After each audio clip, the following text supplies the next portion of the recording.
So we got the rack mounted, put in. I got a time-lapse recording going over there. Hopefully that's capturing everything that I need to capture. But this is the rack that we had hoped to get, that we didn't think we were getting, that we did get, and we have it now. Whoa! And it's pretty novel the way it comes apart. I'll get a little close-ups here in a second. But we have all of our testers in because we have Corey back here punching and putting everything in. And these are the testers for the Klein Tool that we use. And what these do is so we can do all the labeling. We know which one's in which port. We test it, verify each cable to be perfectly working, and as they do it, so he punches the next one, they go out there, the other guys are out there putting in the testers, well, Gail in this case, and making sure it all works. So this is kind of a unusual panel, and let me get you a little close-ups here. This is the Keystone panels. Now we don't usually use these, but they were requested of the client that we use them because they like the way the Keystones match color. So we have yellow, blue, and white, and each one you actually do a standard Keystone jack like we do on the other side of a wall plate, but we're doing them over here.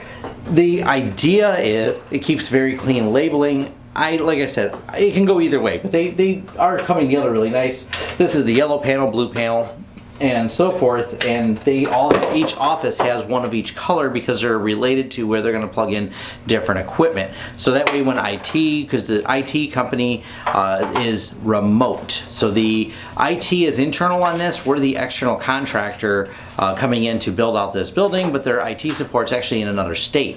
So they have everything very well labeled, which is not a bad idea at all. So everything's color coded. So when they do have to send someone out local, they're like, you know, plug it into blue 19, yellow 19, white 19, whichever one, and there's the corresponding jacks that are in each office.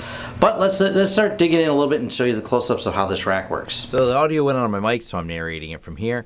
This was kind of novel about the rack is that it has these little magnets that hold the side covers closed, but it allows them to be double hinged as well. So there's actually a double inside-outside hinge, so you can open these from either way. So if you're standing at the side of it or you're standing at the other side of it, it kind of swings either way.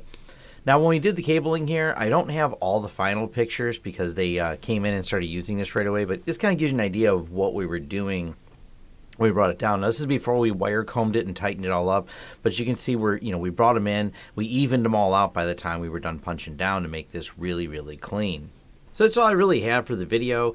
This final little clip is from one of my employees there. They finish around 4 in the morning, and that's because there's such a tight schedule with this. So this job was completed at 4, and they came in at 7 a.m. and started installing all the rack equipment, which meant we couldn't film anymore. So that was the final little clip of video that I have for this. This is always a challenge with some of these jobs because I don't understand, the whole dynamic of it, but some businesses run everything to the edge. So we finished at 4. They came in and installed all their equipment and started moving things in right away the next morning. They were there. And that's why I didn't stay quite as late, because I left there earlier because I was so to speak, on call in case they had any issues, because my crew that finished went to sleep, but in case they had any issues with equipment setup or needed help or labeling or a little detail work, we were there and prepared to help them out. So it was a fun project. I'm trying to film more of the projects that we do. Sometimes when they're well planned out and everything goes well and the timing works and I'm able to get over there, I can get them filmed. But as you can tell, I specifically had instructed Corey to turn his cell phone the other way. I said, just when you're in the end, turn the cell phone the other way. He goes, will do. And well, we have a vertical video. So that happens. That's one of the reasons I film the majority of the stuff. And filming is not their skill set, which is fine. They do an excellent job on all the wiring and everything else. And this job was, it was stressful because of the time constraints. But in the end, it turned out really, really well because zero issues, everything plugged in, everything lit up. We didn't have to go back and repunch anything, and we test every single wire when we're doing that, but it's one more step. We have to make sure the client doesn't have any problems, and they had no issues at all, so everything went well. The job is invoiced, and everybody's happy. So just wanted to give you guys an overview of that project. I will keep, like I said, working towards filming more of them.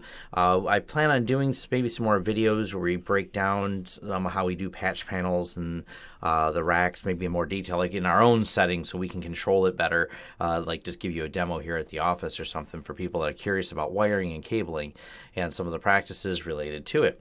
because it's really important. Although you see Wi-Fi everywhere, cabling and infrastructure is how that Wi-Fi gets serviced.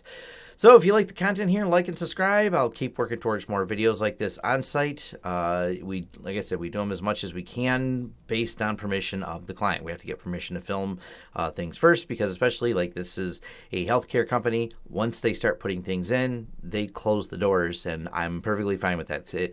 Everything is a security concern. They'd rather say don't show anything as a risk in case of any risk at all. They don't even like listing out the equipment that they used in detail.